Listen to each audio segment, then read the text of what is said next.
If you like what I do, consider joining my channel or donating to my coffee. Links in the description.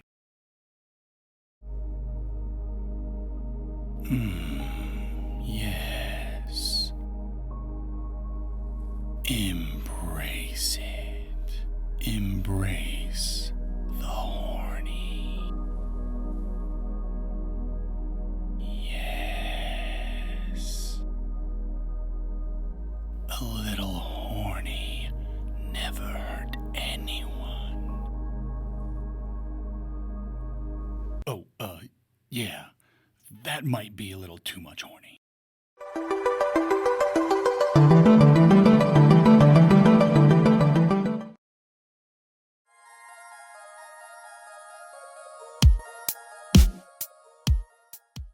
I know what you're thinking. One look at Scarlet City of Devils and you're like, is this another one of those horny games? To which I say, there's a little horny here, but it's no Critical Bliss published game. Not even close. But the tiny amount of horny in the game will not be denied. So, what is Scarlet City of Devils? It's described as a demon punk hack and slash Metroidvania that invites players to explore the dangerous city of Elevel, a city that's fallen to an affliction that's causing its demonic denizens to become feral. Our main character, Scarlet, has inadvertently gotten herself wrapped in all this mess, and I'll just let her explain it. This is the story of one who would try to heal the broken heart of this city, and how I stopped her. I really enjoy that line, and I really enjoyed Scarlet City of Devils when I playtested it at the end of last year. But with the 1.0 build finally out in the wild, it's time to replay Scarlet and see if it's an MV worth your time. Combat. Scarlet keeps combat initially simple with the use of light and heavy attack buttons and a dodge roll with iframes. But our red heroine eventually unlocks more weapons, like a gun, scissors, and a scythe on a chain, my personal favorite. Each weapon is assigned to a specific button, so there's no equipment swapping necessary. Want to blast a jabroni from across the screen? Right bumper. Want to cut them with your scythe? Right trigger. It's a small thing, but I love when I have all my weapons available at the press of a button in lieu of rummaging through menus. Keeps my options open at all times without stalling the action. I appreciated it when I turn and Noctis did it, and I like it when Scarlet does it. But weapons aren't really Scarlet's bread and butter. Scarlet's main appeal is her defensive capabilities. I love parrying as much as the next guy. No, I don't. I hate parrying most of the time. But Scarlet's piece de resistance is her ability to slow down time. Much like Bayonetta, Scarlet freezes time when she does a perfect dodge right when an enemy is striking her. And quite honestly, this is the funnest thing to do in Scarlet. Though, you do need to be careful with how you capitalize on these counters because a single hit returns time back to normal. Combat on the whole, to me, felt a bit slippery, which is an odd way to describe combat, but I'll try to articulate it the best I can. If I'm fighting an enemy and use my light attacks, hits would do damage, but the hits didn't feel very satisfying or look very effective. Most enemies would just slip right out of light attack combos, so I stopped doing light attack combos altogether unless I was countering during time stop. For some reason, light attack combos were more effective at these moments. Every other attack felt pretty good though. Like I mentioned earlier, the chain scythe thing was my favorite. It had great range and some oomph when it hit. I was also a huge fan of the gun for the same reasons. Once I got the gun, which was somewhere in the early to mid game, combat got much more interesting to me. Because the light attacks felt slippery and enemies are pretty dang agile and fast, up close melee exchanges often became a tit for tat where there was a high probability that I'd take damage. And since enemies hit ridiculously hard and your Estus flask, which is honey in this game by the way, only refills at honey pots and not save points, it was a bit too risky to go head to head with some of these enemies, especially in the early game. But that gun equalizes the playing field, making combat much more fun. The bosses in Scarlet are pretty dang tough starting out, and would have probably stayed pretty dang tough throughout the game if I didn't cheese them with the gun. I'm telling you, that gun is a blast. Even with the gun cheese, these bosses are a lot to handle. There were a couple of them that took me quite a few tries to get through, but once you get their patterns down and start pulling off some time stops, you should be able to take them down. All in all, I liked the bosses in this game a lot. I found them to be both challenging and rewarding, even if I did cheese half of them with the gun. That's it for combat. Scarlet City of Devils delivers a combat system that thrives on defensive mastery and stylish time manipulation. While some melee attacks feel a bit slippery, the variety of weapons, especially the glorious gun, keeps combat engaging. Boss fights are tough but fair, demanding pattern recognition and strategic counters to overcome. And if all else fails, well, there's always a little gun cheese to even the odds, and there's no shame in that. Abilities, platforming. As far as traversal abilities go, Scarlet pretty much starts with a lot of genre staples: dash dodge, double jump, and air dash. The other traversal abilities she gets revolve around her weapons: a gun that allows Scarlet to jump 3 additional times, and the chain scythe that lets her hook on the ceilings and fling herself at Mach speeds. And, let me tell you, both of these abilities are tons of fun. Scarlet also gets a couple of abilities that remove barriers, like the gun removing those blobs with eyes and the scissors that cut away slime walls. It's all tried and true stuff, but I was a huge fan of the gun jump. Must be the American in me. Scarlet's platforming as a whole was okay. There's not a lot of platforming sections you're asked to overcome. Maybe some moving platforms over pink acid and some fire you have to run from, or some boulders to time stop through here and there. But platforming isn't really Scarlet's thing. Blocking your way with gates and forcing players to find keys or kill enemies is Scarlet's thing, and it works out well enough. That's it for this section. Scarlet City of Devils keeps its traversal abilities fun and functional, even if platforming itself takes a back seat to combat and exploration.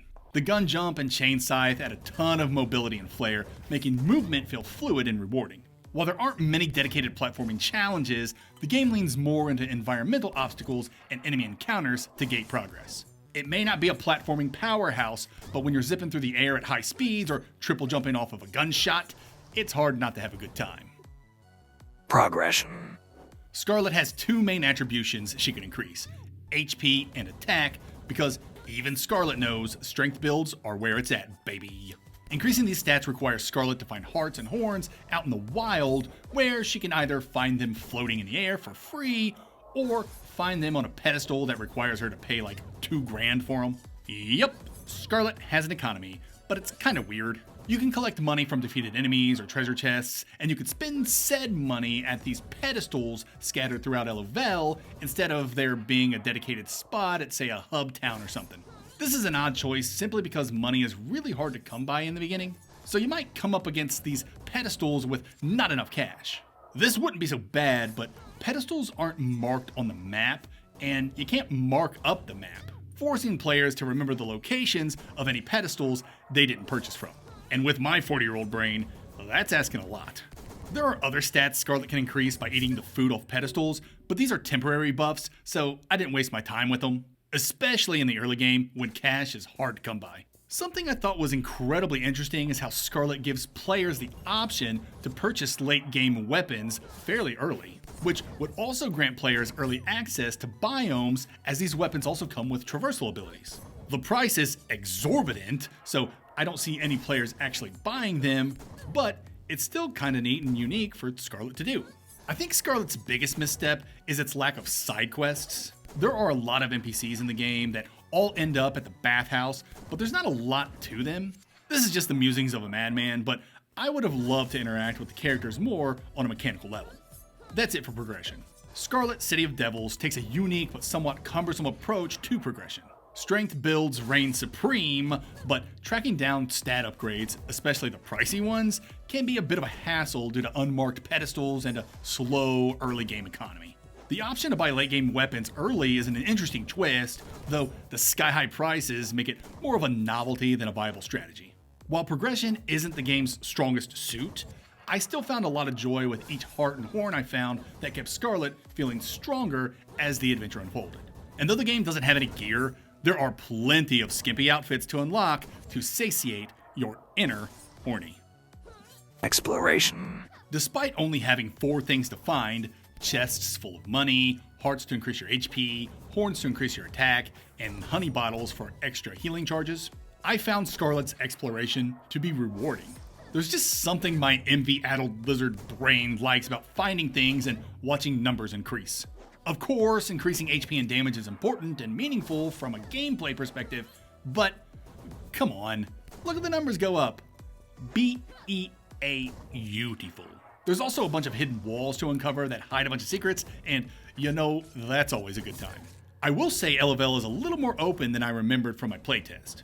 Though you will be ability gated if you go too far off the beaten path, Scarlet gives players access to a lot of different biomes from Jump Street. And I always appreciate it when games allow me to visit a bunch of biomes and get lost if I want, even if it's only for a few screens. You ever play Soldiers where they trap you in a dark, spider-filled cave for like 2 hours right at the beginning of the game? Yeah, don't do that in your MV. Where was I? Oh yeah, LOL. The city's divided into interconnected districts, though many of the districts looked a little too visually samey to me, so distinguishing between districts got kinda difficult. My favorite biomes in the game were the graveyard looking one and the final biome simply because they looked so different from the others. The in-game map is okay. Very basic but functional, though you can't mark on it, which would have been helpful in keeping track of all those pedestals I missed. The map does keep track of walls you can remove with abilities and highlights your objectives, so it's at least semi-dummy proof. I'd have to say my favorite thing about Scarlet's exploration, beside finding the hearts and horns, is stumbling across its optional bosses. Like I said in a previous section, I liked the bosses in this game, and coming across secret bosses for a hefty challenge and reward was always a treat. That's it for exploration. Scarlet City of Devils makes exploration rewarding despite its simplicity. The thrill of increasing stats, uncovering hidden walls, and taking on optional bosses keeps the journey engaging, even if some biomes blend together visually. While the map could be more user-friendly, especially with the ability to mark locations, the game still does a decent job guiding players. With a solid mix of open-ended traversal and well-placed ability gates, LFL invites players to explore without being afraid to lead them to dead ends. And as a Metroidvania, I appreciate that. Atmosphere. Narrative. So, there's a couple of possible points of contention people will have upon looking at Scarlet City of Devils, and both concern the game's art. Here's the complaints I've heard. 1, the art looks cheap, and 2, the art looks horny, and I don't like how the female characters are portrayed. To both complaints, I say, your opinions are valid. But know that art is art, and artists are gonna make what they wanna make with the hopes of it resonating with an audience. Though I personally am not a fan of the game's visuals, I didn't find them distracting or bad. They're just not to my taste, and that's okay. Maybe you look at Scarlet City of Devils and love the visuals on display, and that's okay too. What I can say is that the game is going for a punk-like aesthetic with a heavy DIY feel, and these are aspects I love, especially coming from a game developed by a single person. And everything is hand-drawn, and I like that a lot too. The girls are busty and show a lot of skin, and the enemy designs are a bit wacky and silly looking, but it all adds to the game's charm. But deciding if that charm is something you dig is completely up to you. The story, on the other hand, is pretty good. It starts out kind of innocuous, with Scarlet needing to pay a debt, but then it raises the stakes to create something a little more interesting by the end. But I'm not going to say the escalation of these stakes felt natural. In fact, I actually was having a hard time understanding Scarlet's motivation. She says she does what she wants, but then just does whatever everyone else tells her to do. Maybe I missed something. Anyway, it's a decent story that ends a bit ambiguously, and I was cool with that. And that's it for this section. Scarlet City of Devils embraces a punk-inspired DIY aesthetic that will unfortunately either resonate with players or turn them away at first glance. While the hand-drawn visuals and character designs may not be to everyone's taste, they undeniably add to the game's unique charm. The narrative starts off simple, but gradually builds into something more intriguing, even if Scarlet's motivations feel a bit inconsistent. With a finale that leaves things open-ended, the story does enough to keep players engaged, but like the art, whether it fully clicks will depend on the player. Final thoughts and score. Scarlet City of Devils is an ambitious Metroidvania given its relatively short runtime. I was able to complete it in a little over 4 hours, but this was my second playthrough, and I knew where everything was and where to go. The game's combat system shines with its time-stop dodge and a diverse weapon arsenal, though light melee attacks can feel a bit ineffective. Exploration is rewarding in its simplicity, even if the world can feel visually samey at times. The biggest point of contention will be the game's hand-drawn art style, which leans heavily into an indie DIY aesthetic that won't be for everyone, especially for those who don't appreciate the hornier things in life. But if you can look past all that or embrace it, There's a solid Metroidvania here with fun mechanics, a serviceable story, and plenty of hidden content to uncover. It may not be a must-play for everyone, but if you're looking for something different, Scarlet might just be worth your time.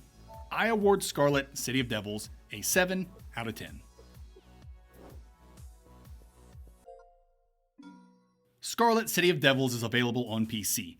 I played Scarlet exclusively on the Steam Deck. There was a bit of a hiccup in getting the game to recognize the deck's gamepad, but there's a simple workaround. Just switch the controls to keyboard and mouse, then switch it back to the gamepad. The developers said they're working on a solution, so expect this workaround to become obsolete in the future. But because I had to use the workaround to get the game to recognize my Steam Deck's gamepad, I'm giving Scarlet City of Devils a Steam Deck rating of playable. Pair placement. When it comes to Scarlet City of Devils, I had a good time. The time stop dodge is a standout mechanic that makes encounters feel dynamic, and the weapon variety keeps things interesting. But at the same time, the combat can feel a bit slippery, its economy isn't my favorite with pedestals all over the place, and the game's visuals are divisive. Scarlet City of Devils shotgun jumps its way into the C tier.